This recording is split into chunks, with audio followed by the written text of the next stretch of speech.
Shalom, selamat pagi. Kita berjumpa kembali di dalam kebenaran firman Tuhan. Mari saudara kita berdoa sebelum kita mendengarkan firman Tuhan pagi hari ini. Bapa, kembali kami datang kepadamu dengan ucapan syukur karena kami percaya anugerah-Mu, kasih-Mu begitu luar biasa bagi kami. Kebenaran-Mu itulah bukti Tuhan di mana Engkau mengasihi kami. Karena lewat kebenaran-Mu Engkau merindukan setiap kami yang mendengar. Kami boleh bertumbuh mengenal Engkau, mengasihi Engkau lebih daripada yang lain. Terima kasih Bapak buat pagi hari ini. Kami menyambut berkat-Mu yang luar biasa, yaitu firman-Mu. Mari Roh Kudus tolong kami urapi semua kami. Di dalam nama Tuhan Yesus. Amin. Mari saudara kita akan baca di dalam 2 Timotius 3. Saya percaya firman ini sudah sering kali kita dengar, tapi pagi hari ini kita mendengar kembali supaya kita senantiasa diingatkan oleh kebenaran firman Tuhan yang menjadi penuntun dalam hidup kita, semakin dekat dengan kedatangan Raja kita, Yesus Tuhan yang kedua kalinya.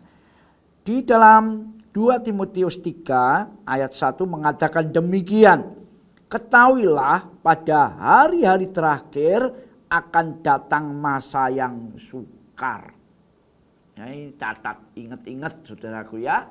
Firman Tuhan mengingatkan kita bahwa pada hari-hari terakhir akan datang masa yang sukar.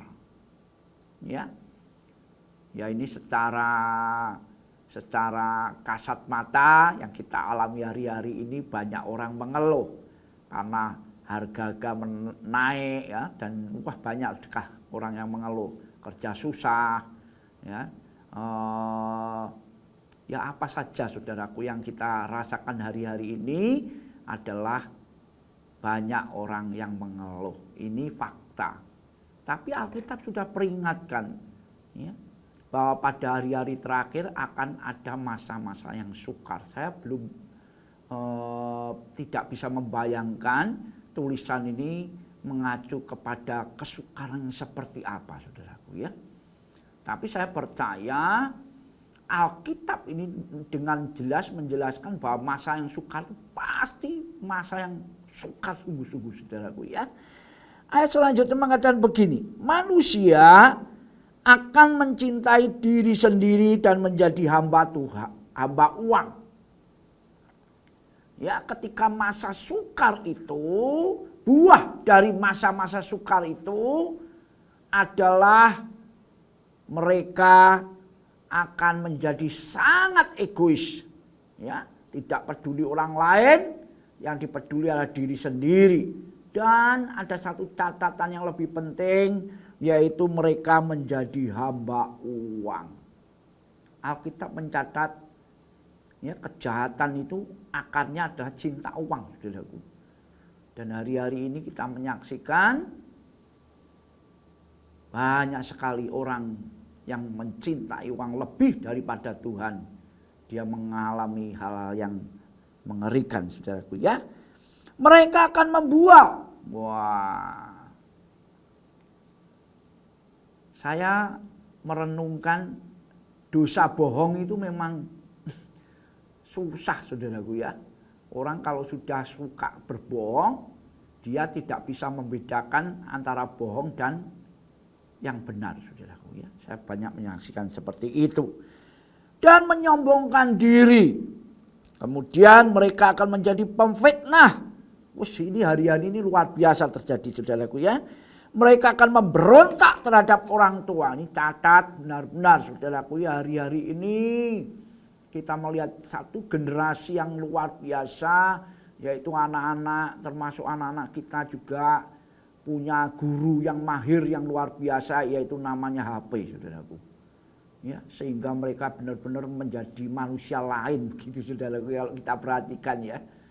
Wah, ini memang benar-benar jadi tantangan zaman. Tapi Alkitab sudah peringatkan akan hal ini ya. Mereka merontak terhadap orang tua ya. Saya sering kali cerita akan hal ini saudaraku ya. Dulu sebelum anak-anak pegang HP, kalau dipanggil sekali itu langsung nyaut. Ya Pak, ya Mah, gitu ya saudaraku ya. Tapi sekarang panggil 3 kali sambil teriak pun kadang mereka seakan-akan tidak dengar. Ini tanda-tanda saudaraku ya. Itu benih-benih pemberontakan mulai ada di dalam diri anak-anak yang hidupnya diajari sama namanya HP saudaraku ya. Kemudian dikatakan dan tidak tahu berterima kasih. Ya ini kita pernah mendengar 3 kata ajaib ya. Terima kasih, minta tolong, sama apa satunya lagi ya saya lupa. Terima kasih, minta tolong, sama maaf gitu ya saudaraku ya. Ini sudah rada-rada menghilang begitu saudaraku ya. Tapi masih banyak juga anak-anak yang kalau minta sesuatu dia tolong ya, ada juga ya. Kalau salah dia mengaku salah, maaf ya saya salah ya. Diberi ya ada yang ngomong terima kasih, tapi ada juga yang diberi yang diem aja saudaraku, banyak juga ya. Tidak memperdulikan agama. Tidak memperoleh agama itu isinya aturan sebenarnya saudaraku ya. Wah sudah sekarang kita banyak menyaksikan anak-anak zaman sekarang ini. Kalau zaman saya kecil dulu saya takut sama orang tua, tapi anak-anak sekarang tidak takut sama orang tua saudaraku ya. Tidak, kadang-kadang tidak tahu aturan. Kalau orang tua dulu ngomong orang anak-anak kurang aja, tidak tahu aturan gitu saudaraku ya. Kemudian tidak tahu mengasihi. Ya kalau orang egois pasti dia tahu mengasihi saudaraku ya. Kemudian tidak mau berdamai. Nah ini banyak saya saksikan saudaraku di dalam gereja pun. Betapa susahnya kita untuk berdamai saudaraku ya. Seringkali kita bergesekan dengan sesama pelayan Tuhan, kita tidak berdamai ya. Tapi itu disimpan saudaraku ya. Disimpan dan akhirnya berlalu dengan waktu yang ada. Tapi itu Alkitab tidak pernah ajarkan seperti itu saudaraku ya.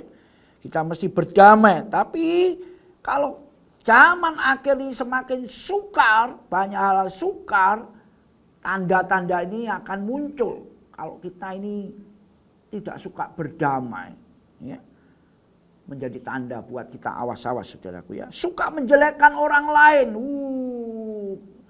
Gosip.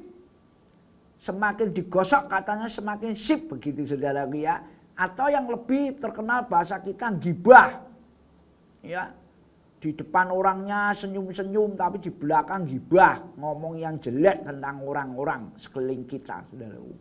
Ini terjadi saudaraku ya. Dan ini sudah ditulis oleh Alkitab. Bahwa pada hari-hari terakhir akan datang masa yang sukar. Ini ciri-ciri. Dan pagi hari ini kalau kita membaca ini, mendengar ini, ayo kita semua merelakan diri untuk diterangi oleh firman Tuhan. Dan kita bertobat saudaraku ya. Tidak dapat mengekang diri. Wah emosinya tingkat tinggi saudaraku ya. Seperti gampang menyala begitu saudaraku ya. Garang, tidak suka yang baik ya.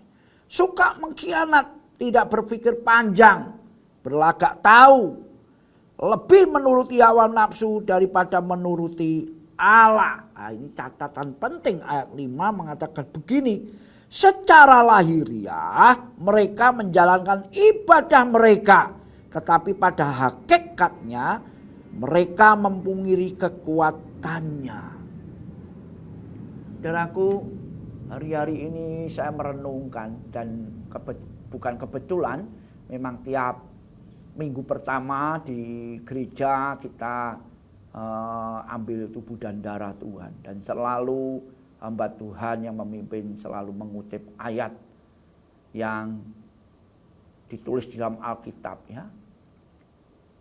Tuhan Yesus mengatakan, barang siapa makan dan minum tubuh dan darahku, aku tinggal di dalam dia dan dia tinggal di dalam aku. Wah ini jadi perenungan benar-benar saudaraku ya.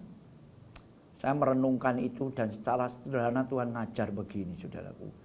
kalau Tuhanmu itu Maha Kudus, dan kita percaya Yesus Tuhan kita itu Maha Kudus, maka kalau kita percaya apa yang Tuhan katakan Dia ada di dalam diri kita, satu hal yang harusnya terjadi dalam hidup kita, kita semakin ditarik begitu saudaraku ya, untuk hidup kudus. Kalau belum, kita harus minta sama Tuhan. Ya.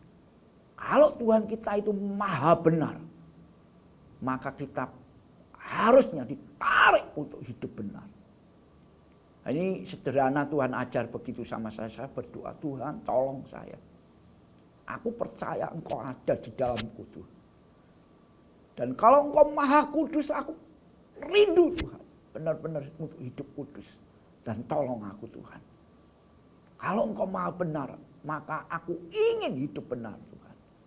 Ini menjadi doa dan seruan saya hari-hari ini saudaraku ya. Secara lahiriah oleh kata firman Tuhan dikatakan mereka beribadah saudaraku ya. Tapi faktanya, nyatanya ibadah itu ya sekedar dalam maaf kata ya agamawi saja saudaraku.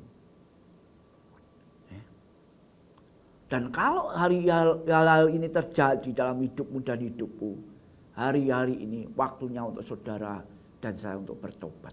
Karena ini peringatan ya. Bahwa pada hari-hari terakhir akan datang masa sang sukar. Dan ini diperinci oleh Rasul Paulus, oleh ilham Roh Kudus, supaya menjadi awas-awas buat saudara dan saya.